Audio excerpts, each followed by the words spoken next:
Sebelum pembelajaran dimulai, Bapak akan mengecek kehadiran kalian. Hari ini yang tidak masuk siapa saja? Ridho, Pak. Kenapa Ridho tidak masuk? Sakit. Kemudian siapa lagi? Bu Alfa, Kenapa nggak masuk? sakit. Oh, sakit. Kirim surat ya. Ya. Selanjutnya untuk yang lain masuk semua ya, hanya 2 anak yang tidak masuk ya. Ya. Nah, sebelum pembelajaran dimulai, silahkan urus selaku ketua kelas untuk memimpin doa. Siap di tempat. Siap. Doa mulai. Bismillahirrahmanirrahim. Alhamdulillahirabbil alamin. Ar-Rahmanirrahim. Maliki yaumiddin. Iyyaka na'budu wa iyyaka nasta'in. Ihdinas siratal mustaqim. Siratal ladzina an'amta 'alaihim ghairil maghdubi 'alaihim waladdallin.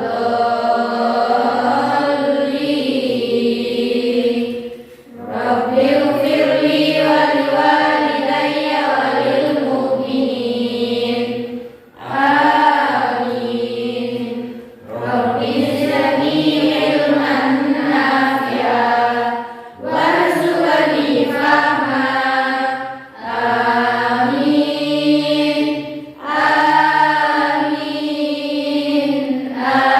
Amin. Ya Rabbal Alamin.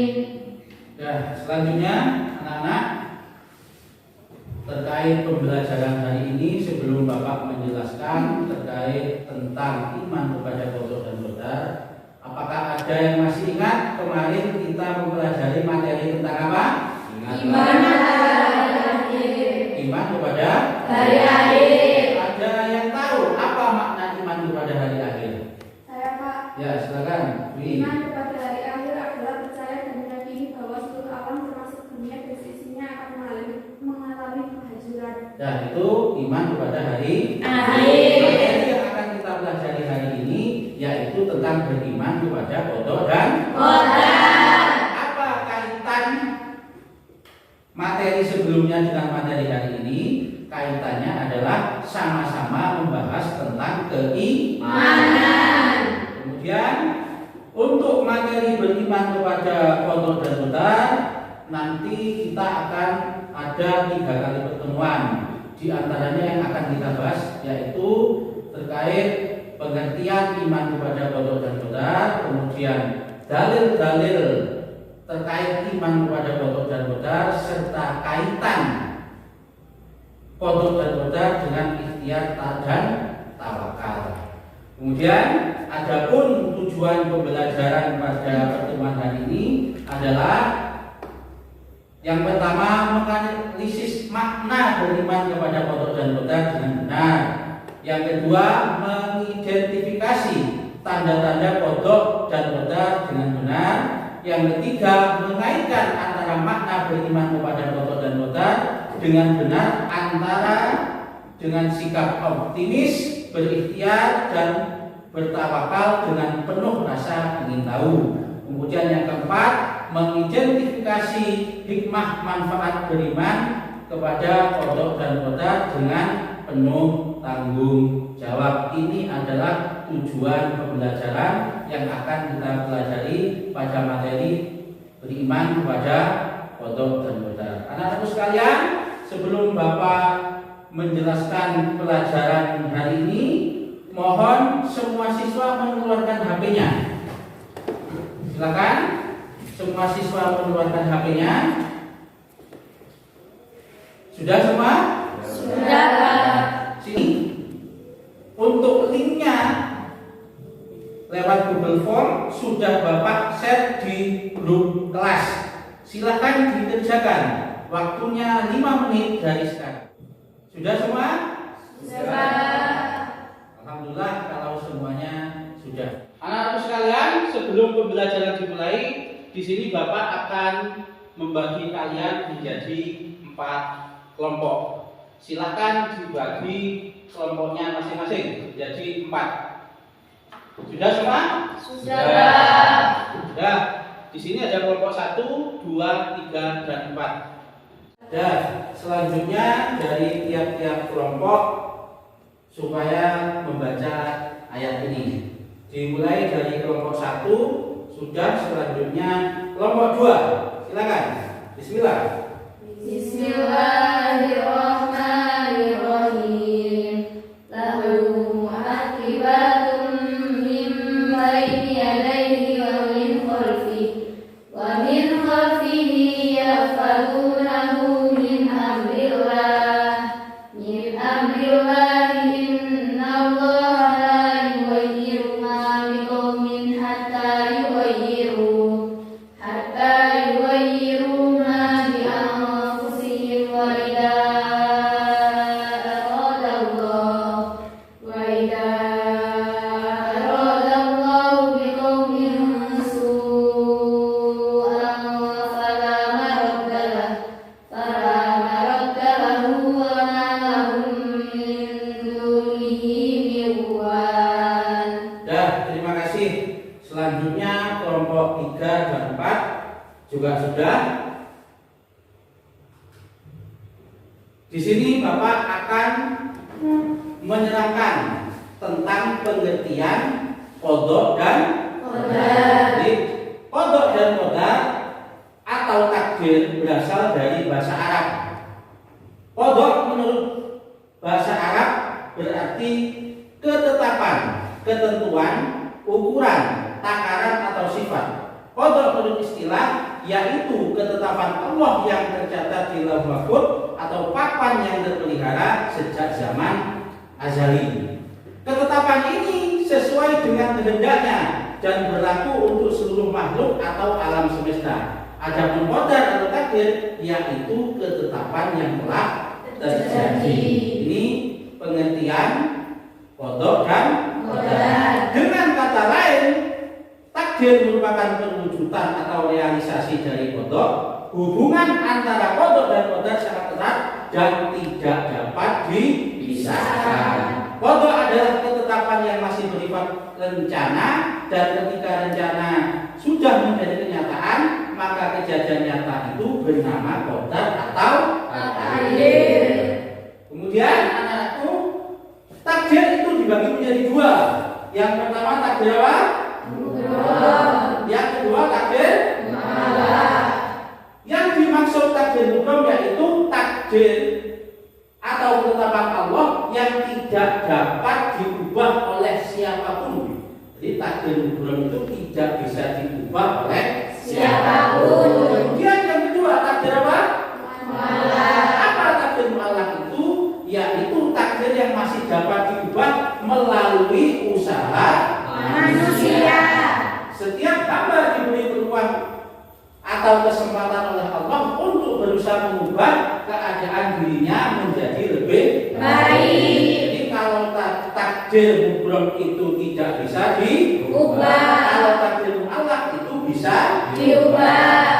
Selanjutnya, ini contohnya terkait takdir mutlak dan takdir mutlak.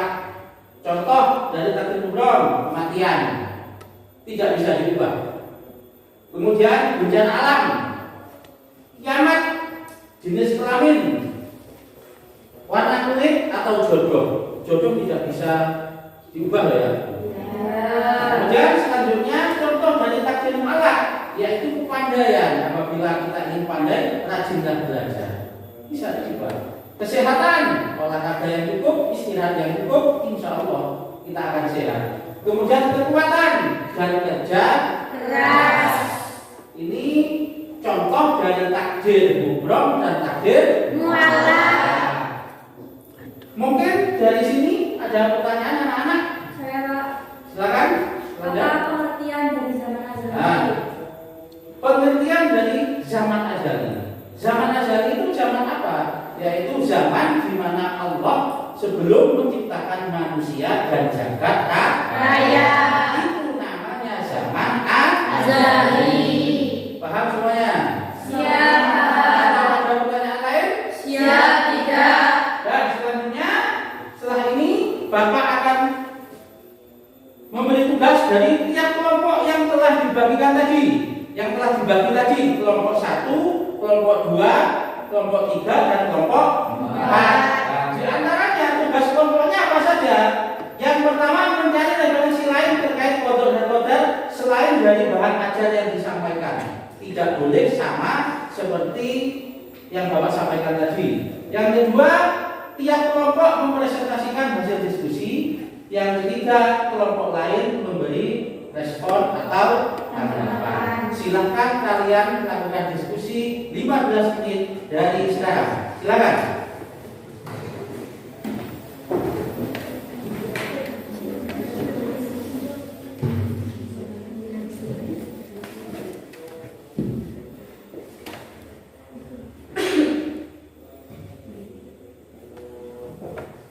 Mohon perhatian dalam mencari sumber, dimohon dari referensi yang betul-betul jelas ya.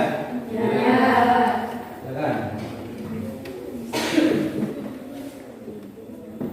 Sudah semua? Sudah.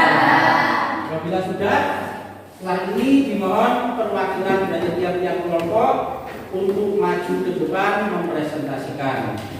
Kelompok 1 sudah, kelompok 2 sudah, sekarang kelompok 3 silakan maju ke depan untuk mempresentasikan.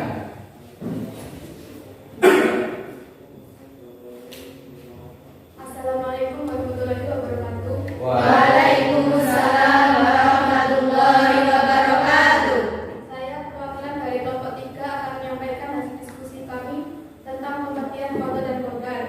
Qada dan qadar yaitu qada diibaratkan rencana, sedangkan qadar sebagai perwujudan atau kenyataan yang terjadi. Jadi, beriman kepada qada dan qadar yaitu percaya dengan sepenuh hati bahwa Allah Subhanahu wa taala telah menentukan segala sesuatu yang terjadi pada makhluknya.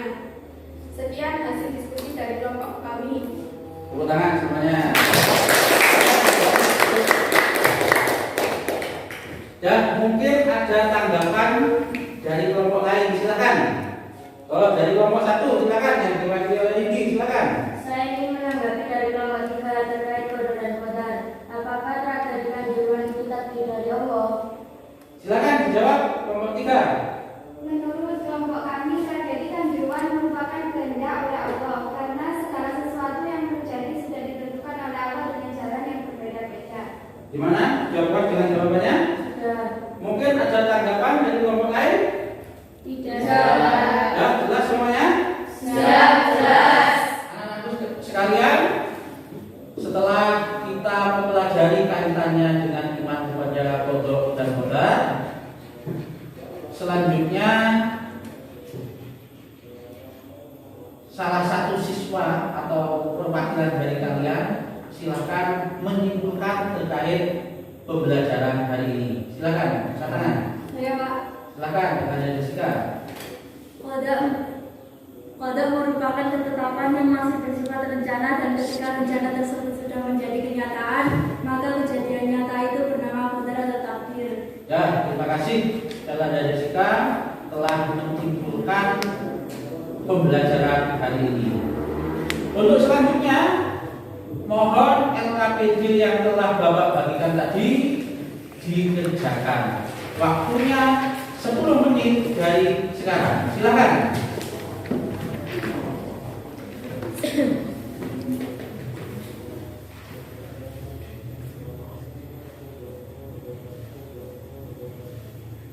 Sudah 10 menit? Sudah selesai semua? Sudah. Alhamdulillah kalau sudah selesai semua. Nanti dijemputkan ke ketua kelas ya. Bagaimana pembelajaran hari ini? Menyenangkan atau tidak? Alhamdulillah. Terima kasih. Untuk pertemuan yang akan datang, nanti kita akan belajar terkait dalil-dalil yang berkaitan tentang iman kepada qada dan qadar.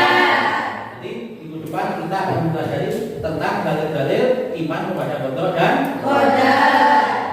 Sebelum pembelajaran diakhiri, di sini Bapak akan memberikan beberapa pesan. Yang pertama, tingkatkan terus belajarnya di sekolah ya. Tingkatkan kedisiplinannya. Jaga terus sholat 5 waktu. Yang paling penting tetap jaga kesehatan. Itu pesan dari Bapak. Sebelum pembelajaran diakhiri, mari kita berdoa bersama-sama. Alhamdulillah, subhanakallahumma bihamdik, asyhadu an la ilaha illa anta, wahdaka la syarika lak, astaghfiruka wa atubu ilaik. Jadi Bapak, apabila ada kurang lebihnya mohon maaf. Saya ini assalamualaikum